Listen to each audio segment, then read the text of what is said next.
Another clutch shot from Danny Green as the Raptors squeaked their way out of Miami with a 106-104 victory. And man, oh man, this game had a ton of emotion in it. We're going to start right from tip-off. The Raptors, they had too much stuffing yesterday, as I think we all had. But they have to play a game we don't.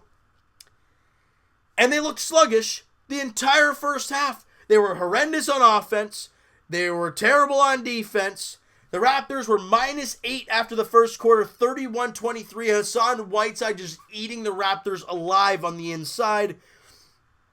A big reason of missing Jonas Valanciunas. He would have had a heyday facing off against Hassan Whiteside. And who knows, JV might have had the better feel. He might have done better than Hassan Whiteside did. I don't even know actually what his stat line. 16-12 for Hassan Whiteside. JV could have even made it even worse for him because JV is such a big presence on the inside. Look, we know JV's not a stretch 3. Or, excuse me, what was spitting everywhere? A stretch 5. We know JV is not that for the most part. Hassan Whiteside is not going to shoot the 3. Clearly, he can't even shoot from the free throw line. What was he today? He was 0 of 3 from the free throw line. And one was an air ball. JV would have had fun, but he's not in the lineup today. Kyle Lowry also not in the lineup today. So it begged to differ. Should he have actually played against Philly? Or was it just because it was his hometown around Christmas time that he wanted to play? You guys can go nuts and debate about that. I don't really care. You know why? Because the Raptors won today, and that's what matters to me. But like I said, guys, that first quarter was terrible. They couldn't make their shots. Whiteside was eating them alive, and it was just abysmal. And we're like, man, this is not a good start to the game. Now, we've seen this team have terrible quarters in the past. We've seen them able to rebound. Second quarter, not so good either. The Raptors only score 21. They give up 27. You're -6 in the second quarter. You're -14 at the half. And the Raptors only score 43 points. That's bad. 44, excuse me. That's bad for what we're used to from this team. They have to come out in the second half and fire away right away. Now, to start the third quarter, they didn't. And they were -17 at one point. So pretty much a lot of people saying this game is over. Some people are not true fans. But I'm sitting there watching the game and I'm like, man, this team just needs a little run to get the juices flowing. And then they'll get going. And they get it. And it was Kawhi Leonard with Fred VanVleet that got it going. Freddie knocks down a 3 here and there. Kawhi Leonard knocking down buckets. And the team playing defense actually. I think it also helps that Ibaka kind of gave Hassan Whiteside a little elbow in like the lower rib cage or whatever you want to call it. He ends up leaving. It comes back eventually, but to be totally honest, after that, he didn't see much of an impact to me. But the Raptors, they came out flying, and they got it rolling. And in the third quarter, the Raptors are +16, and you're +2 heading into the fourth.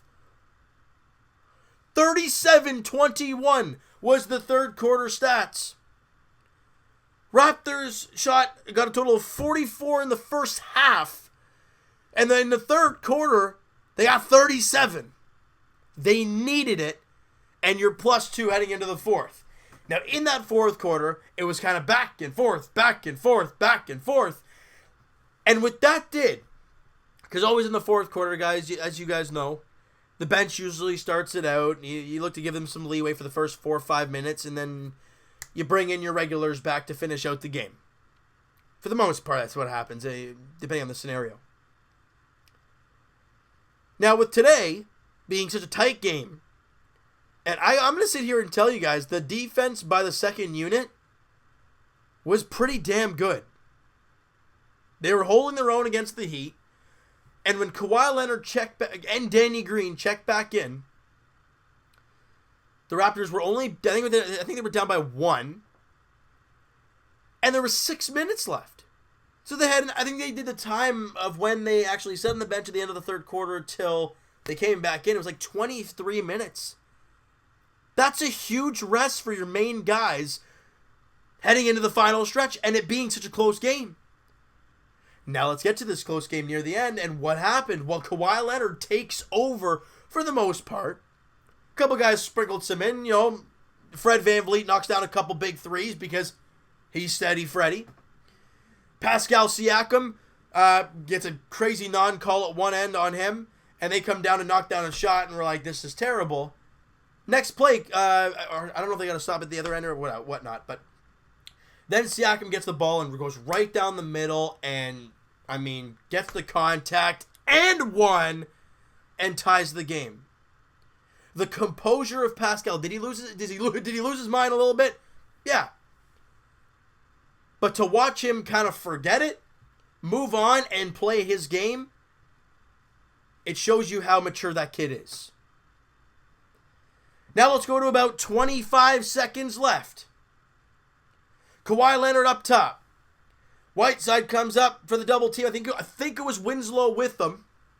Kawhi gives it to Serge Ibaka, because he's the closest one to him, obviously. And I'm thinking to myself, Ibaka has shot a horrendous game today. He should not shoot it. And he doesn't. He kicks it to the corner to Danny Green, who, first off, is wide open. And number two, was 3 of 6 from 3 going into that point, and had 15 points going into that. So he's feeling it today. And he gives it to the corner, Danny Green, corner 3, bang, wraps up to 106-104. The extra pass to the hot guy, to the hot hand. Really, I shouldn't have said that. Anyway, you guys know what I mean. And you get the job done. And what a job by the Raptors to claw back into it and to get the win 106-104 and improve to 26-10 on the year. Look, coming into the game today, the Miami Heat had won 5 straight games. And the Raptors in their last 11, 5-6. Now, it's a lot of it's to do with injury. So, they haven't been playing great ball, and the other team has, and you're in their building. The Raptors did an amazing job coming back. And I know you people are going to say, well, they had a terrible first half. They did. But they played their best when they needed to, and they got the win. That's what matters. I'm not even going to read the actual stats, the field goal percentage, all that crazy stuff. Excuse me. Because why bother? They're so skewed, it's crazy. I'm going to read the... so field goal percentage was 47%. If you take away that first half, Raptors shoot about 57% from the field. 3-point percentage, 43%. It'd probably be north 50 if it wasn't for the first half stats. They're all skewed because of the horrendous first half by the Raptors. But you know what I saw in that second half? This team dug in and scored over 60 points in that second half after scoring 44 in the first. And they only give up 46 points in the second half. Incredible job by this team. Kawhi Leonard was fantastic at 30 points, 8 boards on 9 of 20 shooting, 10 of 11 from the free throw line, 2 of 5 from 3. He had a couple steals in the game as well. Incredible as always. Siakam, 10 points, 9 boards on 4 of 7 shooting and 0 of 1 from 3. Not a bad game for Pascal. Again, I thought he still had a rough time at some points, but I think there's times where I think he's trying to do too much because he did have 6 turnovers in the game today. But again, he's such a young player. He'll find his way to go about his business. And Fred VanVleet and Danny Green were monsters. Fred VanVleet with 16 on 5 of 12 shooting, 4 of 8 from 3. I think all 4 were in the second half. Maybe 1 was in the first half. Danny Green with 18 points, 7 rebounds, 2 dimes on 7 of 10 shooting, 4 of 7 from 3. Had a steal in the game, was a +5 on the floor. He was spectacular, especially on that final play with 22 seconds left. Because the Miami Heat, right, they want to give it to Dwayne Wade because he's the most clutch guy on that team, and he's been the guy forever. And I have tons of respect for him. I have tons of respect for that organization because they built that championship team. They got the big 3 and everything. But Dwayne Wade has stayed around there and went to, I think it was Chicago and then Cleveland. And it's like, screw this and go back to Miami because that's where he lies. That's where his home is. And I love that.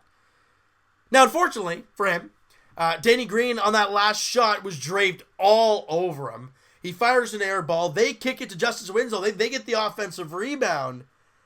And then he takes the 3. He misses it, but Dwayne Wade is under the basket. And he tries to kind of like tip it. He tries to just tip it over so it goes little bit farther into the net. Instead, I think it goes too long, and the Raptors come away with the 106-104 victory. Look, this team dug it in.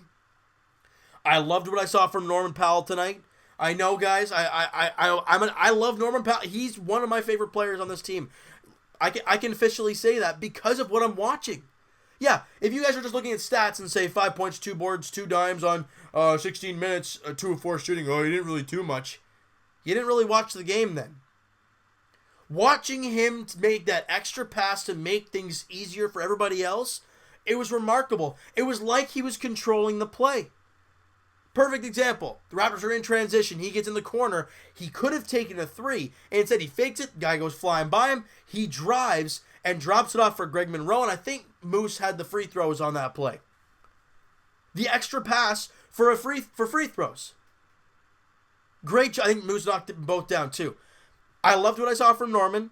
Defensively, I thought OG Anunoby was fantastic. He only had 5 points, but he had 8 rebounds and 3 assists on 2 of 5 shooting. Had a couple steals as well. He was a +6. Guys, everybody on the bench was a plus player.